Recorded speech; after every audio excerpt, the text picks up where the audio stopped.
Jo, ja nu pilnība būtu sasniegta ar Levija priestera amatu, jo tautai ar bauslību tas bija dots, kāda vēl vajadzība celties citam priesterim pēc Melhisedeka kārtas un nesaukties pēc Ārona kārtas? Jo priestera amatam mainoties, jāmainās arī bauslībai.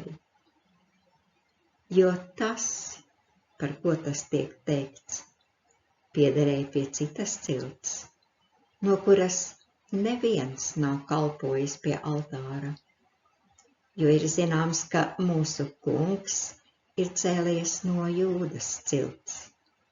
Šai ciltī Mūzus nav nekādu norādījumu devis par priesteriem.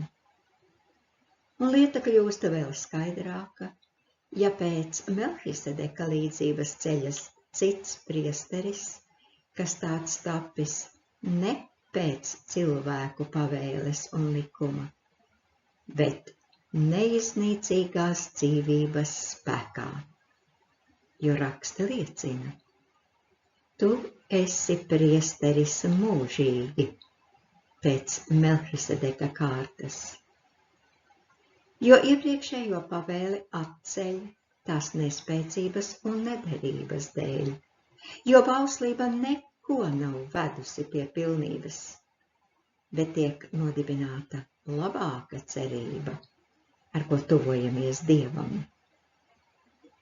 Tas nav bijis bez zvērasta, jo tie bez zvērasta ir kļuvuši par priesteriem, bet viņš ar zvērestu pēc tā gribas, kas viņam teicis.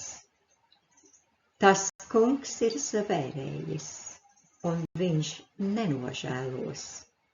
Tu esi priesteris mūžīgi.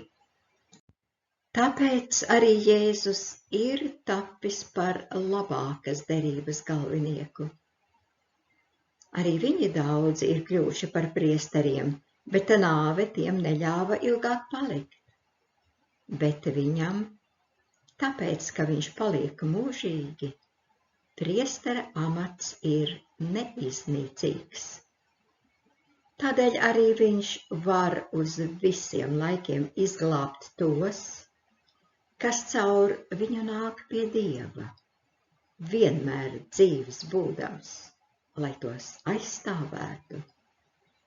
Jo tāds augstais priesteris mums arī pienācās, svēts, bez ļaunuma, neaptraipīts, atšķirts no grēciniekiem un pacelts augstāk par debesīm, kam nevajag, kā tiem augstajiem priesteriem ikdienas upurēt, vispirms par saviem, pēc tam par tautas grēkiem, jo to viņš ir izdarījis reizi par visām reizēm, pats sevi upurēdams. Jo bauslība ieceļ par augstajiem priesteriem cilvēkus ar vājībām, bet zveresta vārds, kas nāca pēc bauslības, dēlu mūžam pilnīgu